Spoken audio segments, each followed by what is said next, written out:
Hello, fellow nerds and D&D players of the internet. It's me, Brandon the DM from the Cantrip Cast, and today we're doing something fun. I'm going to be using DungeonDraft today. Everybody liked the video that I did on the RPG Engine, which is a new VTT 3D map-making software for all of your D&D and other TTRPG needs, so I figured I'd do something similar with a program that I've been using for a little bit of time now over the past year or so, and that's, again, DungeonDraft. DungeonDraft has been around for, I want to say, about 2 years. I think 2020 is when it came out, and it's one of my most favorite map-making softwares that I've ever really, started messing around with, and I figured, let's go ahead and make a video on it and show everybody how easy this program can be to use, and, maybe it'll help you determine whether you want to download it or buy it or not. I think it's totally worth it. It's only 20 bucks, and it comes with a lifetime commercial license for any of the maps that you make inside the program with any of the assets that already come inside the program, and it's really, really good. So with that being said, we're going to see how quick we can knock a map out in DungeonDraft, just to show you how user-friendly it is, how easy it is to use, and maybe convince you to pick it up or not. This isn't sponsored or anything. I just really, really, really like this program, and I use it pretty much weekly for all of our games. So with that being said, let's get this shit started. So let's go to new. We're going to keep it basic. We're going to go with the template, the 40-inch TV with a width of 25 tiles and 25 tiles. Click OK. Loads up a little bit. This is their newest update version that just came out, the 1.03.2 Vampire something. So first thing you see is the map right here, but this is pretty big. If you hold the space bar, you can actually drag this around. But the first thing I always do is I zoom out to about 50% so I can see the entire map. The second thing I do is I go to the settings, map settings, and you can choose your grid style. By default, it's on dotted, but I like putting it on dashes.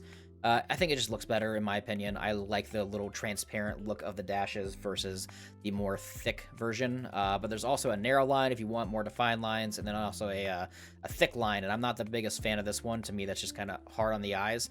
I think the dashes is perfect because it's going to allow you to see through the lines and still capture all the details on the map, but also see where your like 5x5 or 10x10 squares are going to be.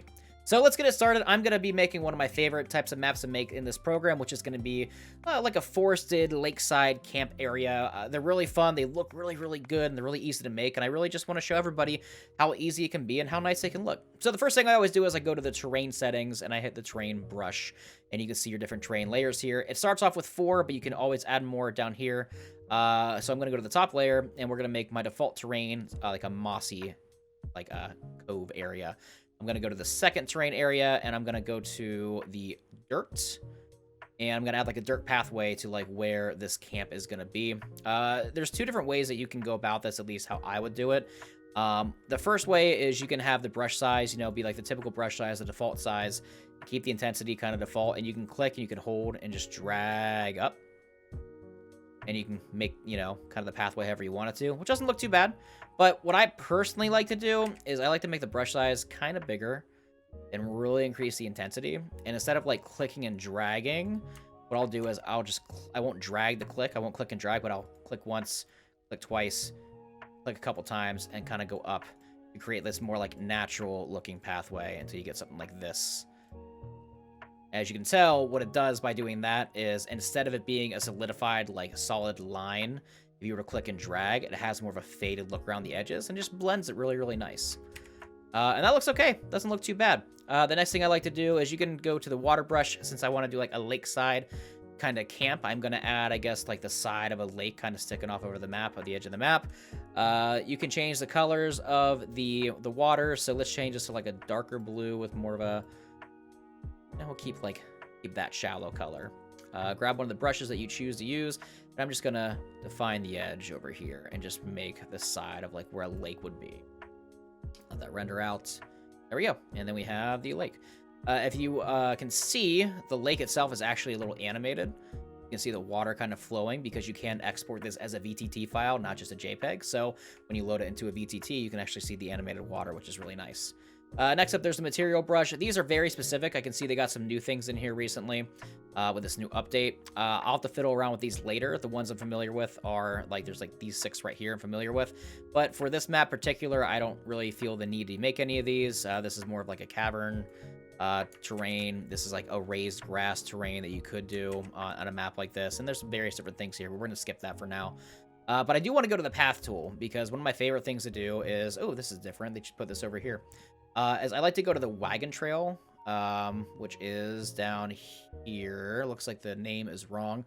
Like I said, this is a new update that just came out So bear with me. I'm still kind of familiarizing myself with some of the new locations of things.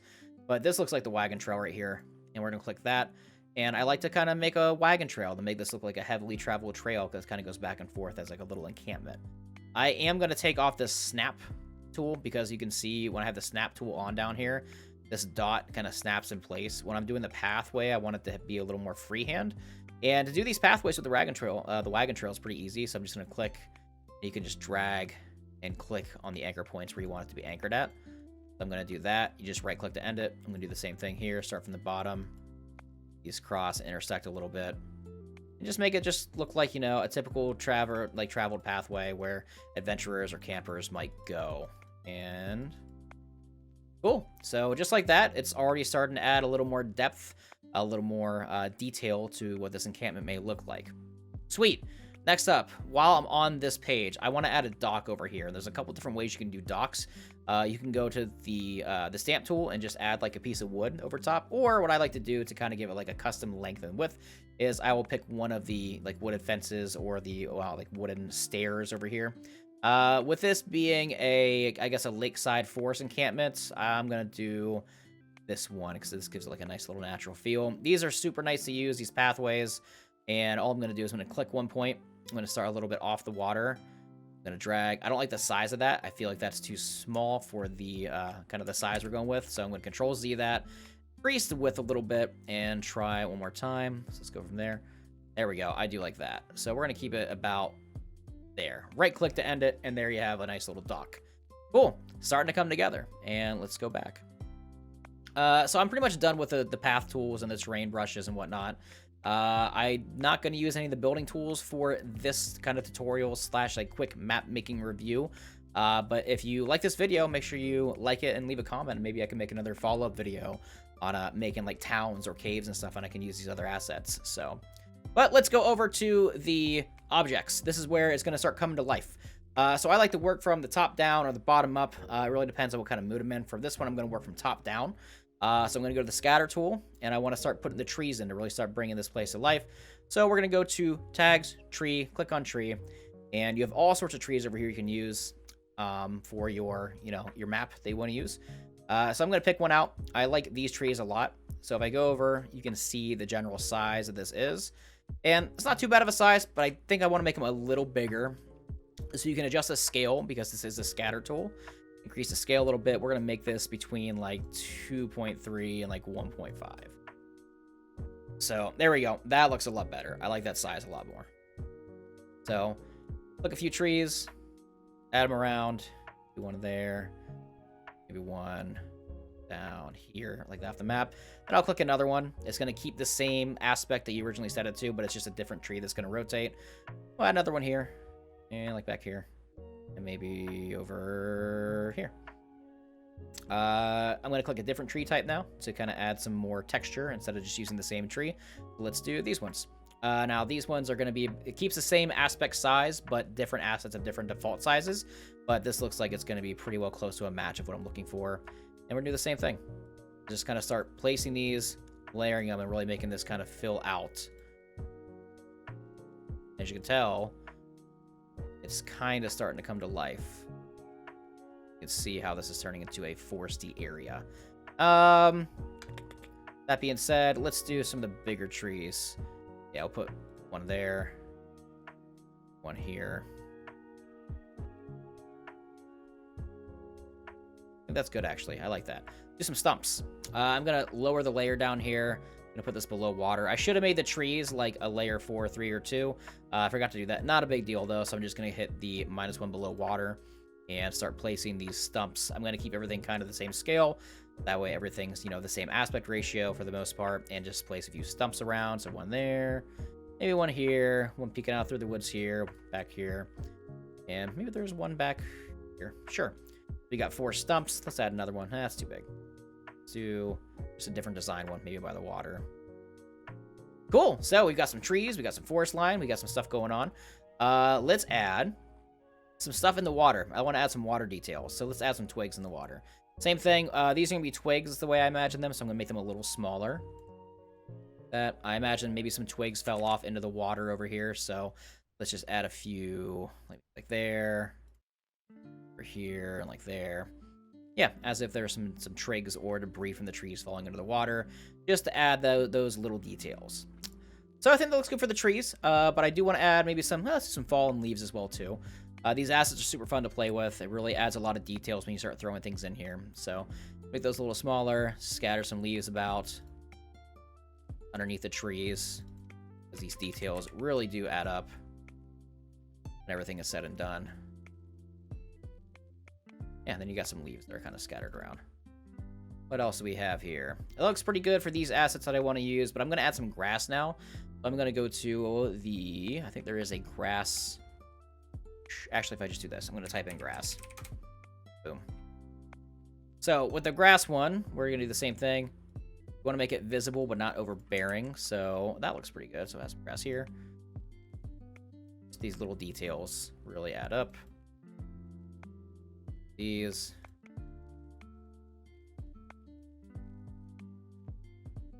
Those. You can tell, the more I've been adding here, just kind of placing, the more it's starting to come to life. This doesn't have to be perfect, as you can tell. I'm just kind of scattering a bunch of stuff in here, but the assets are nice, it's easy to use, and it gets the point across. Let's add some crabgrass and some brush maybe down in here.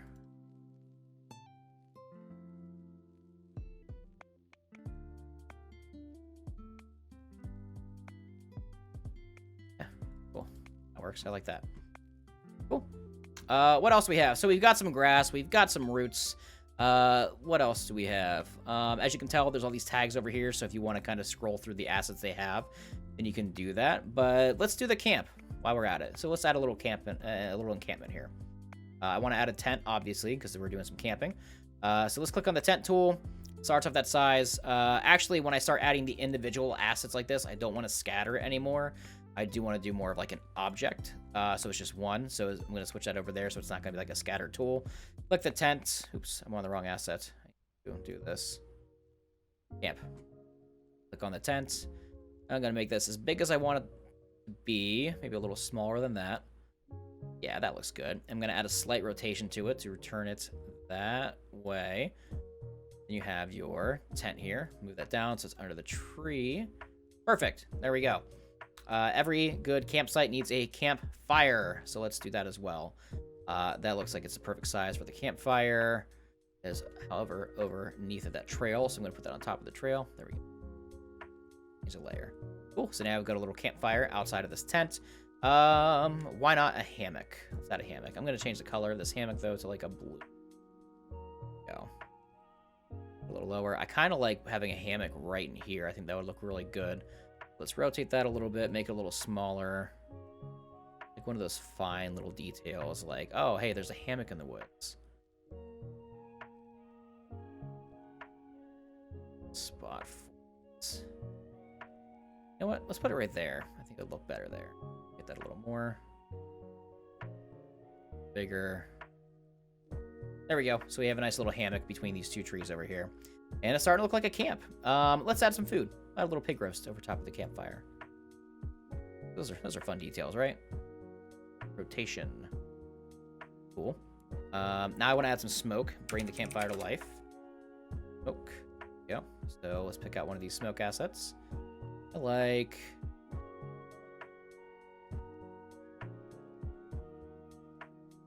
rotation. I like this one. Cool. Now we got some smoke over top of the fire.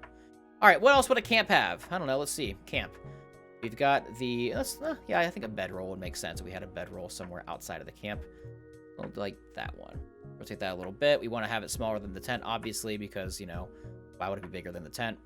Rotate that just here. We'll put it right there. Cool. We have a nice little camp. Looking decent. What else do we have, though? Stones. We can add some stones. Let's go back to the scatter tool and add some stones and some rocks here. So if we go to stone over in the tags, or is it rock? Rock in the tags. We have all these rocks. So let's add a few scattered rocks throughout this terrain area. So maybe some a little smaller because they're just stones. Here, like one over here, there. Tile. Here. Random rock pile for some reason in the corner of this camp. Here.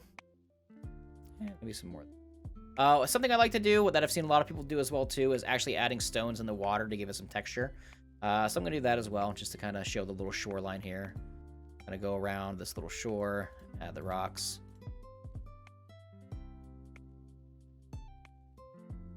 It gives it like the kind of the shore effect there.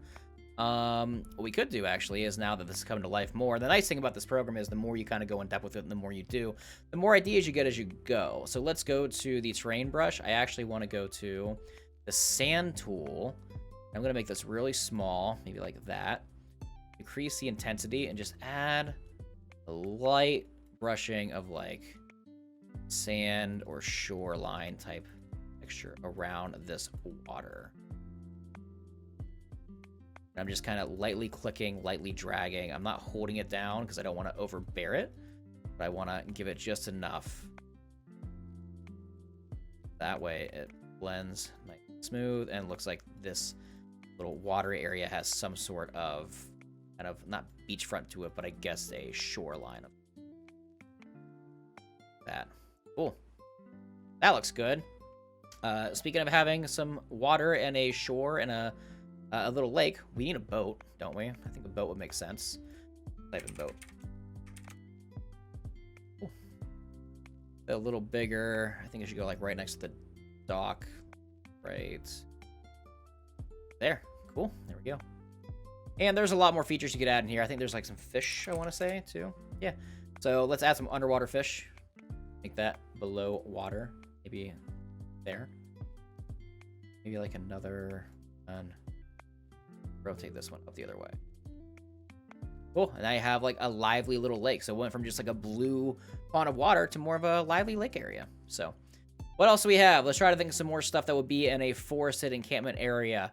Let's do some flowers. Just a nice little open area right here. Maybe we can add some flowers to give us some detail. So yeah, so here's these. Let's go and let's make like some roses. Maybe like a rose field and make it red. I want to go to the scatter tool though to change up the rotation of these. Those, make these more of a red color, and get some like a few little like roses and flowers kind of right here. Why not? Why wouldn't we? We can do some bushes as well. I'm gonna make these a little bigger because they're bigger than flowers. Yeah, bush here, bush here. Change up the color a little bit, make it pop out a little different in different spots. Bushes, bushes. So we got some wildlife and nature going on over here. And it's really starting to bring this map to life, this little encampment area to life. What else? What I like to do when I'm kind of blanking on what I should add next to figure out if I want to finish this up soon or not is just kind of look at the assets and click through some things. So defense, desk, diner, dirt, floor, fire. We've already got a fire there. Oh, I know what. I want to make this at night because I love the lighting in this program a lot. And I want to show that off. So to do that, I'm going to go to the object tool. And we're going to type in, I think it's light or lamp. Light. So we have these torches that you can put, these lanterns that you can put along, you know, wherever you want to put them at. When I do encampments like this, I like to get just, you know, circle torches and kind of put down kind of like they're leading the pathway. So we'll put like one here, maybe one here, and maybe one here by the dock would make sense. And the lighting for these will make sense when I get to the lighting here in a second. But now I have the source of where I know the lights are going to come from that kind of lead an adventurer to where this camp would be. Yeah, maybe a cart would make sense if we had a cart over here where the camper or adventurer is staying at. So let's add a cart as well. Change the bags up a little bit, change the color, make the scale slightly smaller, rotate it just a little bit. We're going to put a cart there. But also, you know, if we got a cart, we should probably add a horse. Because who else is going to carry the cart? Okay, cool. So we have a nice little camp area set up here. An adventurer will probably be here camping out for the night. Maybe they brought their horse and their wagon here, and they're going to continue upwards towards this path the next day. So, looks pretty good to me. I don't think there's anything else I'd really want to add to this. I'm going to keep it pretty quick, pretty basic. But anyways, let's go to the environment and see what we got here so I can show you how I want to work this lighting effect. So let's click the environment. You know, they're camping out for the night. They got a fire. They got food going on. So let's go to a nice ambient blue color. like a darker blue, and I'm gonna pick out like whatever shade I want. Let's do like that. So there, looks pretty dark. That's obviously nighttime right now. I'm gonna go to the light tool, and this is one of my favorite things with this entire program. I love the way they do the lighting. There's different lighting shades you can do. So there's like a more rounded one where it gets brighter from the center and goes out, where you can see the definition of the lines. There's one that's a little more centered on the focus on the center. And then there's one that looks a little more kind of just straight up light that slowly fades out. I really like this one. I feel like it just has a really nice vibe to it. So we're going to start with that for the campfire. With that there, maybe increase the intensity and the range slightly because it is a campfire, so it's a little bigger fire. That way it lights up the entire camp area. But for the rest of these are just torches, so they're not going to be as bright. So what I'm going to do is I'm going to decrease the intensity slightly, maybe slightly decrease the range, and click that there, and put that there. And then just like that, the lighting instantly changes the entire vibe of this map. It looks great. I love the dynamic lighting and the way they do the lighting in this map, and it looks fantastic. And I think that looks good to me. I like that. I like this map. I think it's a good little showcase of what this program can do in a short amount of time. So when you export these maps, you just go to export, and you can save it as a VTT with or without the grid. I'm going to save it as a JPEG first, and we can just export it to the desktop, name it whatever you want to. So we're going to call it, just map. Save that. It's going to do all this blinky stuff to export it. When it's done, comes back to the center. It's going to open a window on your screen where the map is saved to, and then you're good. You can also do the same thing as a VTT. So if you want to save it as a VTT, same thing. Just click VTT, export, name it whatever you want to name it, and it's going to do the same thing, all this blinky stuff, and then it's going to show the file where it saved it at, and then you're good to go. And there it is. That's DungeonDraft, or at least a quick little rundown of DungeonDraft and how to make a basic little encampment area, like a forest encampment. If you like this video, make sure you leave a like, leave a comment. If you want me to make another video like this, but maybe showing how to make like a cave system, or how I go about making my caves in the program, that'd be pretty cool too. And if you're not interested, then that's fine as well too. But regardless, thanks everybody for watching. I'm hoping that you're liking the weekly content that I'm putting out. I've been uploading, it seems like on Tuesdays, Thursdays, and Saturdays, with our VODs from our Friday campaign on Sundays. Trying to get in a good schedule here, and I told myself my New Year's resolution for this year was to get myself in a good and solid schedule for uploading to YouTube, to start making that push over to YouTube versus TikTok. And that's all I got, everybody. So I hope you enjoyed the video. Hope maybe you got something out of it. And with that being said, join the Discord. We'll see you on Fridays on Twitch. And make sure you sign up for the pre-launch to Benji's Guide to Rentooki Island. That launches February 18th on Kickstarter, our second 5e sourcebook. I'll catch you all later. I'm Brandon the DM, and thanks for watching the Cantrip Cast.